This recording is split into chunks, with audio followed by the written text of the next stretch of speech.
Welcome back to the channel, everybody. How you doing? I just want to say I appreciate you guys being here. Today we're going to do something a little different. We're going to talk about my own books.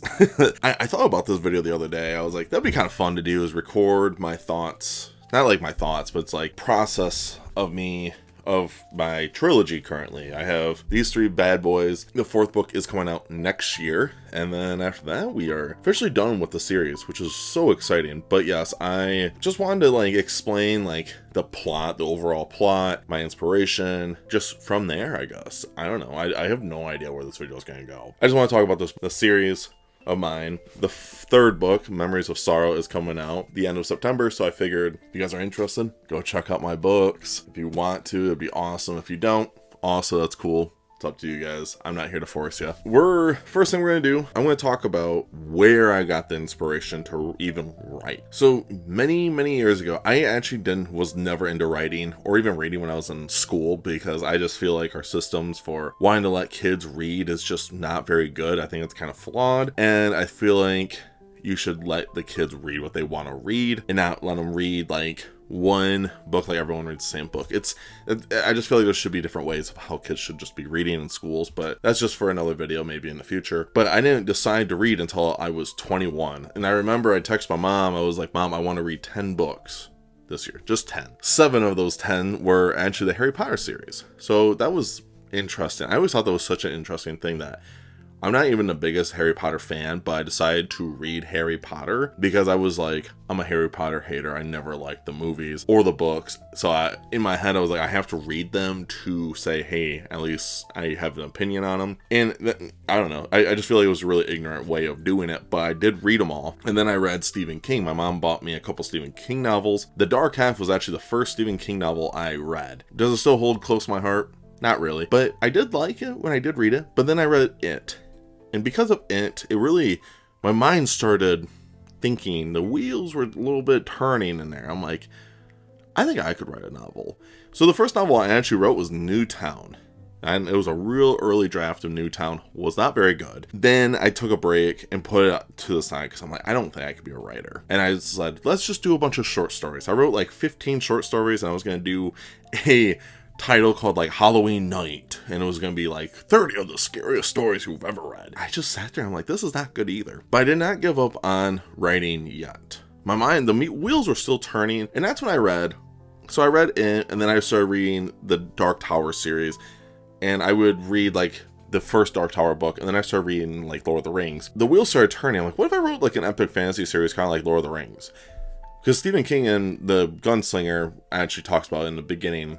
He was like, because of Lord of the Rings is the reason I wanted to write something that's like Lord of the Rings, just a lot more weirder. And I was like, you know what? What if I did that? So I decided to try that. But there was a little bit of a difference. I also am a huge fan of werewolves and vampires and the supernatural creatures like that. And I was a huge fan of the Underworld series. If you guys have seen Underworld, you know what I'm talking about. Especially the first 3. The series that I wrote is, and I explain this to everyone all the time, it's basically Underworld and Lord of the Rings in a blender. And instead of elves, dwarves, you have werewolves, witches, vampires, and those are a race. You don't turn in, you're born a vampire, or you're born a werewolf, or you're born a witch, or you're born a fairy, stuff like that in my world compared to Tolkien's world with his races. And I thought it was just a really cool concept. And is it the first thing that's ever happened? No, but I wanted to write something like that, and I didn't, and I always felt like a lot of werewolves and vampire books are usually the same thing, where you have the dude or the woman is either a vampire or a werewolf, and it's more of a romance than an actual fantasy series. That's how I always felt, or something like that. It always just seemed like that. Have I read anything like that? No. For me, where I was sitting, that's kind of what I was seeing. Especially because when Twilight blew up, it kind of made that happen, where it's just everywhere I would look, that's kind of what it was. Now, does that mean all of it is? No. Does it mean I'm the first one that created something like this?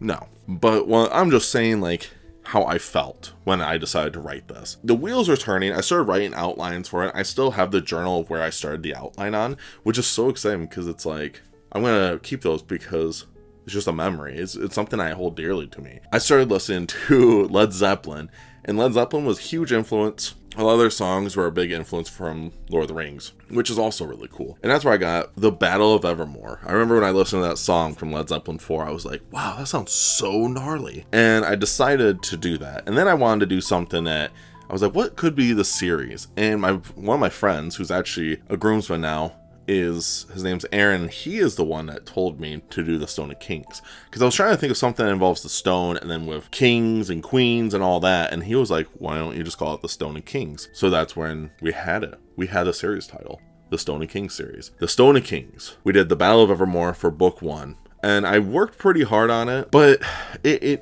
it took longer than I thought writing out like a fantasy world. And then I realized I took Stephen King's advice way more, and even George R.R. Martin's advice. Have I read Game of Thrones? No. But I took both their advice, and basically I just, instead of building this world, expanding all these things, just write it. And that's what I decided to do. Like, I looked at these journal notes, and it makes me laugh because I had so many different ideas that I wrote in here that just never happened. But I just wrote what I kind of let the characters just guide me.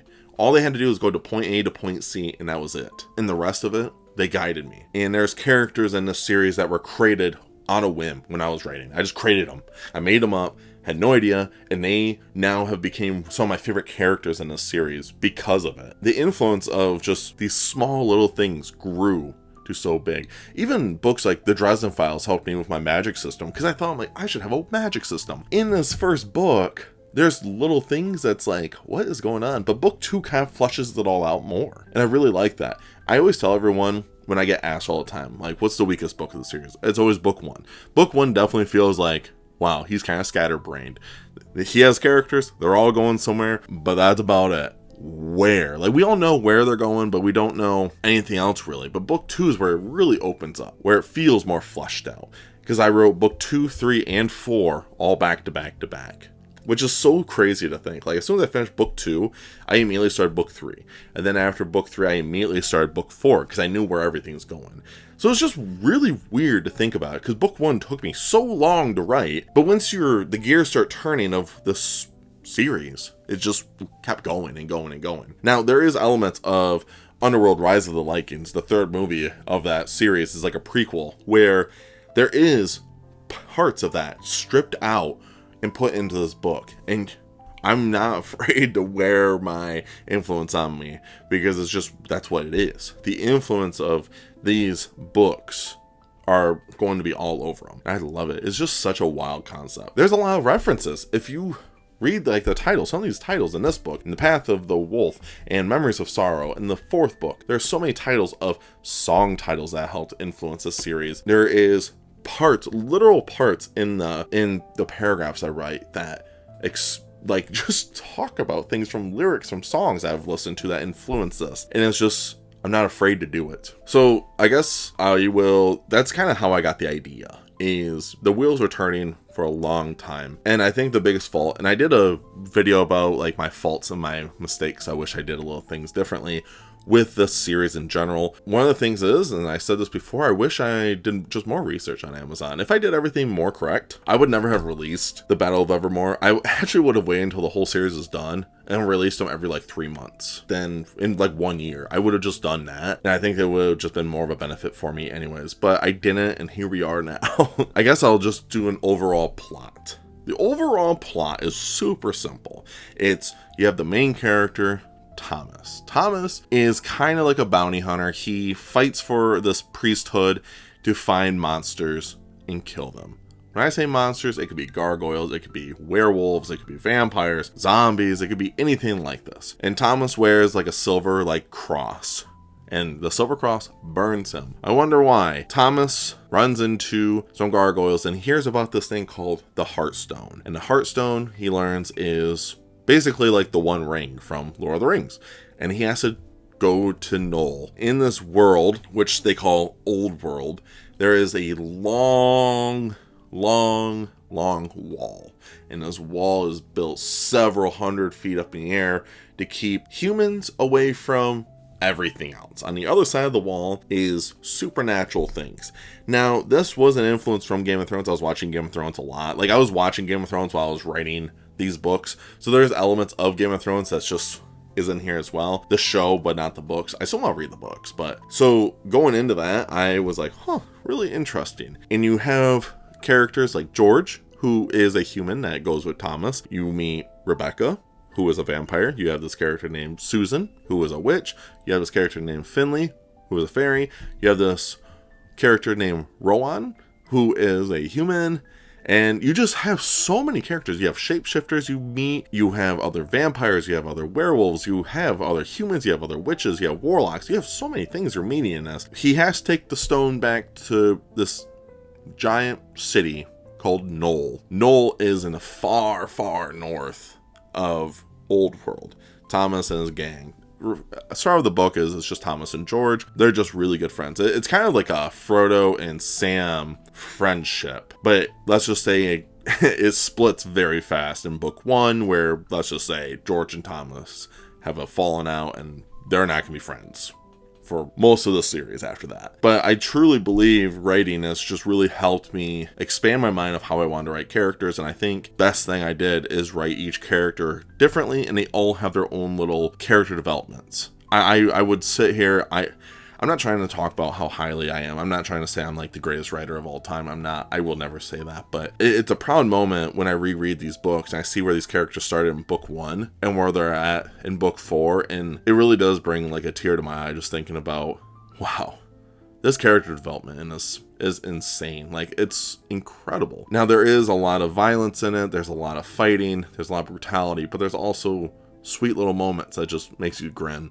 that's kind of how I felt when I was writing this. Like, when I would reread them, I'm just like, dang, did I really think of that? Like, it's just, but it's like, yes, I'm writing it, but I'm not writing it. The characters are just doing everything. It's so weird. Like, you just let the characters do what they're gonna do. It's kind of like when you play D&D, you can just let the players do whatever the heck they want. That's what's going on in this series. I kind of just let D&D happen, but as long as they make it to point C, then we're fine. But yeah, I just wanted to talk about this series a little bit, just like an appreciation thing. I might do another one when book 4 comes out next year, but I'm so excited. I just, the more I think about it, the more I just like, get excited that it's like, I did this. And I appreciate it so much. If you guys made it to the end of the video, I do appreciate it. If you guys are interested in my books, check them out on Amazon. I think I'm going to do a thing where I might do a video about doing personal signed copies. If you guys want any signed copies, DM me and maybe we can work out deals where I can maybe give you guys all 3 copies for a pretty good deal and sign them all personally, stuff like that. It'd be really cool. If you guys are all interested in that, just let me know. Email me or just DM me on Instagram or even make a comment and then I will email you. We'll figure it all out. Regardless though, I appreciate it. I appreciate everything you guys have done for this channel. I look forward to every single time I make a video, every time I make a post. I always look forward to the comments because I love hearing your feedback and what you think about my books or just a video on a Friday. I love hearing about it. But of course, thank you everyone. And if you guys buy any of these books, let me know in the comments. I seriously will appreciate it. But of course, make sure you guys stay safe, stay humble, and tell someone you love you. I'll see you guys in the next video. Stay weird.